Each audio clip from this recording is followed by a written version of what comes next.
What's going on, Internet? Welcome back to another exciting episode of Nerdlocker, a place for your inner nerd. My name's Brandon. And I'm Cubby. And this is episode 91. This week we talk about a famous directing duo potentially taking over the Justice League movie. Rob Liefeld leaving DC. And unfortunately, The Office is ending, and we got some more news on that. So let's get to it.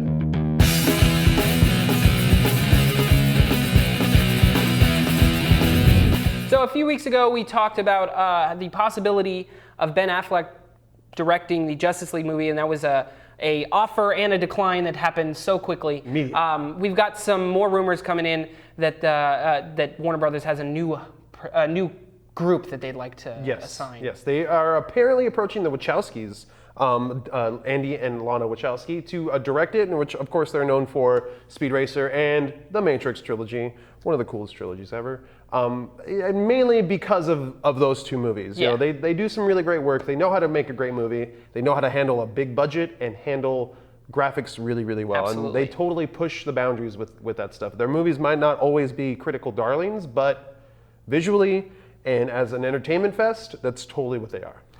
Alternatively, though, I kind of think the Wachowskis would be better focused on one certain character in the Justice League, specifically the Flash. That would be great. That would be awesome. I mean, just even looking at how they handled slow motion in The Matrix would be awesome to see in the Flash. So I'm shooting for that. But I mean, any news is good news at this point from Justice League. And I mean, it's really all hearsay at this point. They could decline it. It could be Martin Scorsese that directs this movie. Who knows? That would be really intense. Yeah. And really, really R-rated. Yeah. But let us know who you guys think would be a great director, and if the Wachowskis are totally up for the task. Hey Bobby, do you remember when you watched Pirates of the Caribbean 4? No. I'm not done asking you a question. Do you remember when you watched Pirates of the Caribbean 4 and you saw Sam Claflin, the really hot mermaid guy? No. That all you wanted was to see him in another movie with a shirt off? No. Well, now you can, because he's Finnick in Catching Fire. I don't care about any of that, Haley. All right, guys, so we got a ton of TV news for you this week. First up, we got some Doctor Who news. Big Doctor Who news. The new season starts this Saturday, and if you cannot hold on to your seats until then, you can always watch the new Pond Life web series going on, obviously dealing with just Rory and Amy, now that they are no longer going to be the dual companions of the Doctor. Apparently, he's not regenerating this season, so we're going to have to keep dealing with Matt Smith. I don't understand it. I just don't want to deal with him anymore. Are you done? Yeah, I'm done. Okay. And in other news, Arrested Development is picking up steam, and we've seen a bunch of set photos, a lot of cool special guests that are going to be on it. But we got some news from David Cross. In an interview, he actually said that there might be 3 more episodes added to the 10-episode season, giving it 13. Which makes me really happy, because that means there's too much story to tell within 10 episodes. And too much story is always a good thing. Always a great thing. It actually went on to say that all the episodes are going to focus on one particular character of the family, and that they're all going to intertwine in crazy, unique ways. Arrested Development being a great, funny show, smart show, it's probably going to pull that off really well. And one really cool bit of news: some episodes are actually going to be, or some of the story arcs for certain characters are going to take place in 2-part episodes. Which makes me really happy, because there's certain characters I want 2 episodes of, Job, and I cannot wait for that. It's great news. It's going to be awesome news.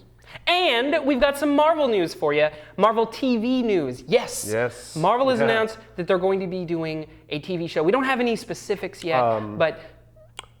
we do have some specifics, actually. It seems like we got a title for the show. S.H.I.E.L.D. Yes. The show is going to be entitled S.H.I.E.L.D., and it's obviously, as from what I'm assuming and what I'm gathering, is going to follow the S.H.I.E.L.D.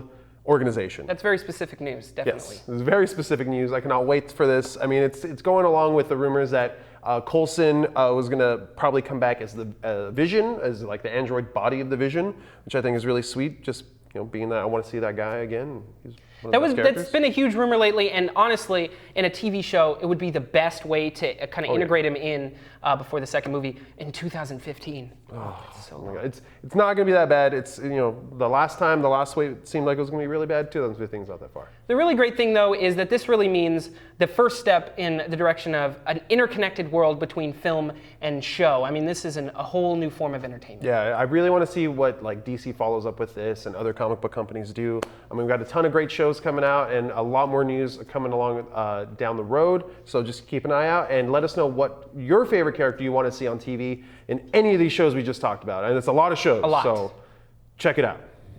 Well, it looks like the end is here. After 8 years, this 9th season is going to be the last season of The Office. This is actually depressing news for me. There is a whole bunch of good news in the midst of it, but I'm looking forward to the final season. Greg Daniels, the original showrunner for the first 5 seasons, is going to be back for this final season, and Paul Lieberstein's going to be kind of stepping aside and doing more work on the potential spin-off show. So that's just exciting news right there. And it looks like they're going to be bringing back some old names. We don't know who, but I think that's something to look forward to. And we've got some new cast members. The first is Jake Lacey and Clark Duke, who I'm really excited about. That guy can do comedy. Yeah, he definitely can. But aside from that casting, I want to say that the best thing that I've heard so far is the idea that they might be messing with the identities of the documentary crew with this final season. Obviously, they're going to get crazy with this last season. They don't have anything to lose, so they can get really interesting with the story. And with Greg Daniels back, I think he's going to just pull out all the stops and make this last season really watchable. So. And I definitely think that's the best way to go out with showing the documentary crew, because they've been a part of the show so long. Yeah. It's kind of cool to actually find out who they actually are. Yeah, for the majority of the show, I've actually been testing myself trying to figure out if this documentary crew is actually real. Like, because there have been some issues in the series where it's just kind of confusing. Is the documentary being filmed, or is this just Michael crazy? Yeah, and I would love to see the director who can actually tolerate Michael Scott, or if he can. Yeah, maybe some spoof, like some spoof reels or some cuts and stuff. Maybe that's how they'll bring Steve Carell back, because they talked about maybe bringing him back. Maybe they'll show how the crew kind of dealt with him. That would be fun. Yeah, it'd be interesting. So it's obviously all exciting news for the final season of The Office. Tell us what you guys think of the news in the comments below. So we got a little bit of DC news for you. A little bit? I think a lot of it. All right, I lied. We have a lot of bit of DC news for you. First off, they will be adding one more title to the Before Watchmen line that is currently out, called Moloch. Yes, it's actually going to be written by J. Michael Straczynski and drawn by Eduardo Risso. Who is also awesome. That's a double win Bullets, right if there. you haven't read that. Yes. Incredible. Yes. So that sounds awesome. So far, these books have been awesome. They've been really good, and I think it's cool that, it seems like they're kind of just trying to sneak this one in, but, everything I've read with this is I wouldn't say it's better than Watchmen. It's not the same thing. Watchmen is its own thing. It's Absolutely. just adding to that universe, and it's really nice. It's making it a little more rich, and they're using their biggest guns for this. They're not just throwing random dudes. And they're all delivering. Yeah, I'm happy with every one of those books that I've read Exactly. so far. So I'm excited for this. I can't wait, because it's written by Michael Straczynski, and that means it's going to be awesome. And a new Justice League title has been announced. Justice League of America. Written by Jeff Johns, of course, and drawn by David Finch. Which is cool, so it'll look good. And it's Jeff Johns, so it's Jeff Johns is writing out David Finch, so it will be written well. Yes, and and actually, what's awesome is the person leading up the team is Steve Trevor. I like this team. Yeah. You got Catwoman, which seems a little odd, especially with where she kind of is in the new 52, but I love Catwoman, so I like that she's being brought up to this and being written by Jeff Johns. Yeah, and it's also nice to see Martian Manhunter on a team. Manhunter. Vibe and Katana on a team, on an actual Justice League team. Vibe. And something we've always talked about, Hawkman. Jeff written Johns by Jeff Johns. No, you see, I want Jeff Johns I do to too. do the solo thing. No. He can be on the team. I do too. He could be on the team. He was But on this is the Justice closest Society. I can get. I am not holding out hope. Olivier Coipel Either way. walked to the DC booth, and you almost hit him. That was cool stuff. I didn't know it was him. Anyways. In other news, this is actually kind of some big comic book drama, but Rob Liefeld is thankfully leaving 3 titles at DC: Savage Hawkman, Deathstroke, And Grifter. Yes, he's just leaving those titles completely. He's saying he is walking away.